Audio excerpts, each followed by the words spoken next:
Have you guys ever witnessed a grown man walking into Galaxy's Edge with tears in his eyes and mucus running down his mustache? You haven't? Well, then you've clearly never walked in next to me, because that was literally me the first time that I walked into Galaxy's Edge.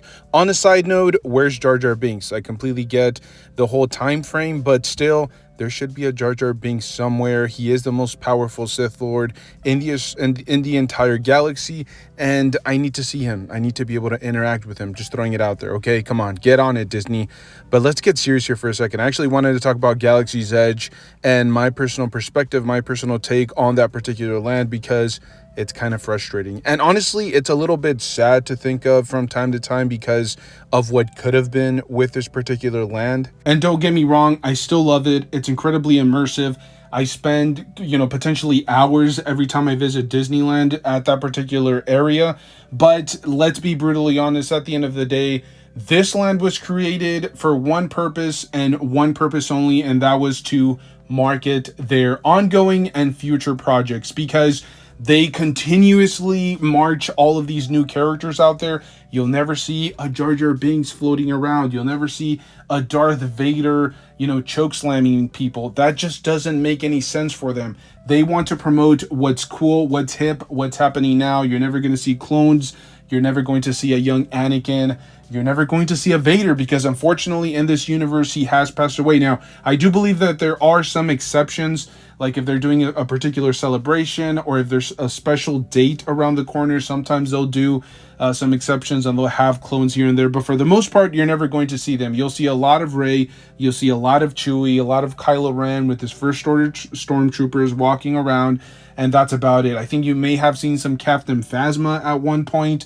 And then just to break out of the shell, they decided to launch The Mandalorian, or Din Djarin, with Grogu as well as Boba, even though they're not technically happening in the same time frame. Let's not forget, they could have easily themed this entire area to make it look like Naboo or Tatooine or a lot of the other great areas in the Star Wars universe, but instead they decided to make it a ship port that very few people were familiar with, even hardcore Star Wars fans. This was something that was barely introduced into the universe, and again, as I mentioned, it all comes back to corporate greed. It felt like it was all about marketing their future projects, or the projects that were at the time ongoing, and it really wasn't about the fans. And honestly, it wasn't being manufactured by the fans either. This is something that I think people have covered in the past, but it feels like, yes, most of this area was built by corporate drones. It was all about how can we maximize the potential of this land, where can we get some really good photo ops for the new Mandalorian series, or whatever project was ongoing at the time. That's essentially what it felt like. And you're starting to see this more and more consistently with theme parks trying to be more involved with a lot of the films. We've seen this, for example, at Universal Studios. Whenever there's a big announcement or a big show or a big movie, they try to kind of bring both universes together. They've done the exact same thing at Disneyland. Sometimes you'll have like the promotion for Skeleton Crew. I think they had a nice little section where they closed it off and they were just taking pictures for that particular TV series or that Disney Plus series. And so they're consistently doing things like that. It makes sense. I mean, it's in their best interest, but it just doesn't make sense that that was one of their priorities when they brought this land to Disneyland. Another big point of emphasis, I think, are the characters that were introduced once Disney was able to acquire the Star Wars franchise. You had characters like, for example, Finn, and you had, Poe. You had even some of the older characters who had lost some of their charisma. They just basically became like shells of themselves, and not because of the actors that were portraying them, but also more so because of how they were written. I mean, nobody could really relate to the way that Luke was acting during the Rey trilogy. Nobody could really relate to Leia later on. They just kind of lost that charisma. They lost that magic, that touch that they had in the original trilogy. And I think a lot of it had to do with the fact that the people that were writing the films at the time just didn't fully understand what the Star Wars universe was all about. Every time that they had an opportunity to build on something and make a character incredibly memorable, they kind of botched it. I mean, Kylo Ren, for example, there was a little bit of a redemption arc there, but the dude essentially murdered his own father. Like, can you really come back from that? I guess Anakin came back from absolutely demolishing all of the younglings, but still, like, I think whenever a character has that redeeming arc where he tries to make that full comeback to the light side, I feel like there needs to be more of a progression towards it. Like, he needs to, I don't know. I'll be honest with you guys. Some of these characters probably don't deserve to be redeemed at the end of the films. But as I mentioned, none of these characters stuck around. Like, Poe kind of was a background character along with Finn. You had Captain Phasma, for example. That was a character that I thought had some potential. Maybe they could have given her a little bit of a background story. Maybe they could have built her up a little bit, and they introduced her and essentially just demolished her within, you know, a few sequences. It didn't feel like there was this big epic battle. It didn't feel like, for example, the way that General Grievous was built up, or Count Dooku, or Darth Maul. Like, those characters were not necessarily didn't necessarily have a ton of lore on screen. Most of it was through the animated series, so unless you were following everything that was Star Wars related, you probably didn't know those characters. But even just their on-screen performances and some of the moments throughout the original trilogy, or the prequel trilogy in some cases, or in this case the prequel trilogy, at least they had those memorable moments where they would have those big epic showdowns. They would do something that would stick with you, and I just don't feel like the Rey trilogy was able to capture any of that. And I think that kind of crossed over into Galaxy's Edge, and I think it soured our experience. And here's the thing about it, I still think that there's a potential to fix all of this. I think there's still a way to rectify this entire situation, and that is just by opening the gates of the Star Wars universe, like fully appreciating all of the source material that has to do with Star Wars, not just what is popular, not just the projects that are being showcased on screen.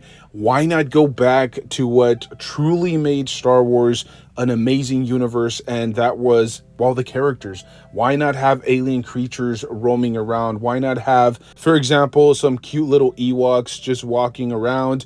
Maybe a clone here and there. What about some stuff from the animated series? Maybe a young Ahsoka, a Captain Rex, a Commander Fox. What about like a Darth Maul that is missing half of his torso? I'm just throwing it out there. Maybe that's a little bit dark, but you get where I'm going. Like, why not open the floodgates and just allow all of these characters to immerse you in the experience, rather than just have it be like some sort of ploy to sell more things, to sell more items and merchandise and more forms of media. And I know I've mentioned this in the past, but it's worth reiterating. The actual land itself is very immersive. Like, they have this looping effect soundtrack that makes it seem like ships are actually flying overhead or are docking there. Food is not only absolutely delicious, I've tried their buns, I've tried their Ronto wraps. I even love the blue milk, which I know a lot of people tend to criticize pretty consistently, but I actually thought it was a pretty good tasting beverage. They also have that tiny little pastry that Rey eats at the beginning of like Force Awakens. I actually think it's a stark contrast to other areas within Disneyland that don't have, I think, the highest quality of offerings when it comes down to the food. Not only that, everything is really well themed. Like, anytime you're buying an edible item there's a really quirk spin on it. Like, it's supposed to be based on like an animal there that they're frying or cooking. It's honestly a little bit sad that you're pretending to eat like bantha, but it's also, like I said, a really cool spin, because if you were in the Star Wars universe, then that would just be something that you would eat, I think. I'm not sure. I think maybe banthas are the equivalent of like camels or cows. I'm not 100% sure. All you need to know is that it's absolutely delicious and very well themed. And the food always feels extremely fresh. That's another big point of emphasis throughout the park that I think doesn't get talked about enough. Sometimes it'll feel like certain food is just kind of sitting there waiting for your big giant sausagey fingers to pick it up, and it doesn't feel right, especially because most people are there only for a day or two, maybe 3 at tops. And then in most cases, you're spending like potentially thousands of dollars at the theme park. It doesn't feel like anything there should be waiting for you. Everything should be fresh, and it should have the highest quality standards that a theme park can possibly have. It's also worth mentioning that they do have some random shows that sporadically pop up throughout the day. Like sometimes you'll have Kylo Ren walking around with his First Order stormtroopers, and it's kind of an immersive feeling. They'll come sometimes add guests and kind of question them or grill them. It's really cool. But this also comes with its problems because of the characters just walking around. It's very difficult to, draw their attention, to get a picture, to get them to essentially acknowledge you, because sometimes they're just walking through the land at such high speeds that they just don't have time to stop for everyone. On a side note, it's also interesting that the first few times that we entered the Galaxy's Edge, we got completely ignored. Okay, my oldest son, just happens to buy like a very expensive outfit there. It's supposed to be modeled after like Han Solo's outfit, and all of a sudden they brought him into the show and acknowledged him. They made him like a central character in there. Like they brought him to the forefront and they made him like a really big part of the entire presentation, which felt a little bit weird. It almost felt like they singled him out just because he had the Han Solo cosplay outfit that he had purchased there. I'm not saying that you have to purchase anything, but I feel like if you purchase any big items there, they make a concerted effort to kind of bring you to the forefront and to make the experience even more immersive, which feels, I don't know, it feels a little bit shady. It feels a little bit weird that you have to spend even more money for them to make you a part of the show. I'm not saying that only if you purchase big items that you're going to be featured as a big part of the show, but it feels that way anyways. From my first few encounters there at Galaxy's Edge, the other times they just completely ignored us. We would visit, even within that same day, we would visit Galaxy's Edge like 2 to 3 times, and they completely walked by us, didn't acknowledge us. And then the one time that my son happens to buy one of those expensive cosplay items, they just happen to bring them to the forefront. I'm not sure if there's like a concerted effort to bring those people up. Maybe if you buy a lightsaber, they'll also make that effort to include you just because you're spending more money at Galaxy's Edge. Again, this is just a pure theory, but that's exactly how it feels. I've often criticized just Disneyland in general for having their characters walking about. I always feel like they should have an area where they can just stand there. People will walk up to them and take pictures. They do this a lot at Toontown. They do it around Tiana's Bayou, where the Winnie the Pooh ride is at. The characters are there, you can line up, you take a picture with them, and then you move on. I think it's a lot more organized, and you don't have to like follow the characters around and grovel for their attention and elbow and Batista bomb other guests there. There's way more order, and I much rather prefer that. I think Universal Studios for the most part has the same setup. You walk up to the character, there's a line, you wait in line, and then eventually you get some pictures.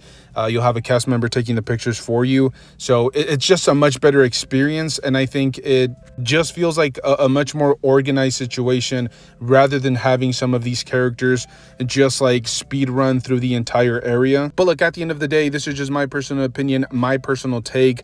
I haven't had like a ton of experience there. As I mentioned, I don't live in California. I can only visit Disneyland tops like twice on a yearly basis, so I can't really tell if this is just situations that were outliers at the land or if this is something that's pretty consistent. But overall, as I mentioned, I just feel like it's a phenomenal immersive area, but I feel like they could have done a much better job. They could have pushed the boundaries of what we expected, and honestly, I felt like they underperformed a little bit. And I'm very curious to see what you guys have to say. Let me know down below in the comment section. Thank you guys so much for tuning in. If you guys enjoy this type of rambling Disneyland content, make sure to stay tuned. We're doing it pretty consistently, or we're going to try to do it pretty consistently anyways. Stay safe out there, and I'll see you guys in the next one. Thank you.